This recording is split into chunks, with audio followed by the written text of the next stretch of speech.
CNG যোগে ঢাকা মেডিকেলে নিয়ে এসে মরদেহ ফেলে পালিয়ে যায় অজ্ঞাত ব্যক্তিরা। নাম পরিচয়হীন লাশ মেডিকেলের মর্গে পড়ে থাকে ৮ দিন। পুলিশ অনুসন্ধানে নামার পর বেরিয়ে আসে পরিচয়। এটি নারায়ণগঞ্জের সিদ্ধিরগঞ্জের গৃহকর্মী মিমের মরদেহ। এ ঘটনায় জড়িত থাকার অভিযোগে গৃহকর্তা সহ ৩ জনকে গ্রেফতার করে শাহবাগ থানা পুলিশ।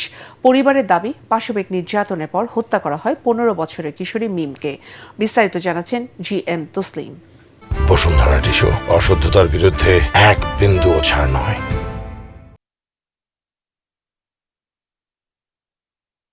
গত ১২ই আগস্ট সিসি ফুটেজে দেখা যায় সকাল ১১টার দিকে ঢাকা মেডিকেল কলেজের সামনে সিএনজি থেকে একজনের মরদেহ ট্রলিতে ওঠানোর পর দ্রুত ঘটনাস্থল ত্যাগ করে একটি সিএনজি।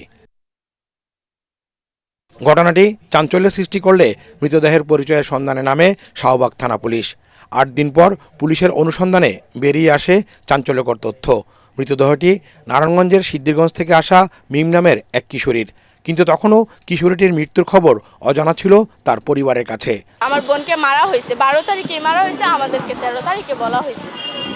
১৩ তারিখে বলার পরে বলতেছে যে আপনার মেয়ে তো আমাদের বাসায় থেকে ২৫,০০০ টাকা নিয়ে পালিয়ে গেছে এক ছেলের সাথে। স্থানীয় এক ব্যক্তির কাছ থেকে মৃত্যুর খবর জানার পর সিদ্ধিরগঞ্জ থানায় হত্যা মামলা দায়ের করতে গেলে ভোগান্তির শিকার হয় পরিবারটি। ১ বছর আগে অভাবের তাড়নায় মিমকে ফয়সালের বাসায় কাজে পাঠায় মিমের মা। পরে বারবার যোগাযোগের চেষ্টা করেও মেয়ের খোঁজ পাননি তারা।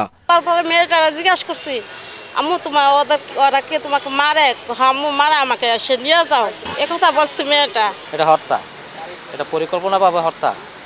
এটা আপনারা সুষ্ঠু তদন্ত করবেন, আইনের মাধ্যমে সুষ্ঠু তদন্ত করে সুষ্ঠু বিচার চাই আমরা। পরিবারের অভিযোগ, পাশবিক নির্যাতন করে হত্যা করা হয় মিমকে। এই ঘটনায় বাড়ির মালিক ফয়সাল সহ গ্রেফতার করা হয় ৩ জনকে। আমরা এই যে রাজ্জাক, ফয়সাল এবং রেশমা ৩ জনকে আমরা অ্যারেস্ট করছি। আর মেয়েটার গায়ে বিভিন্ন স্পট ছিল, সেই স্পটগুলো মানে দৃশ্যমান।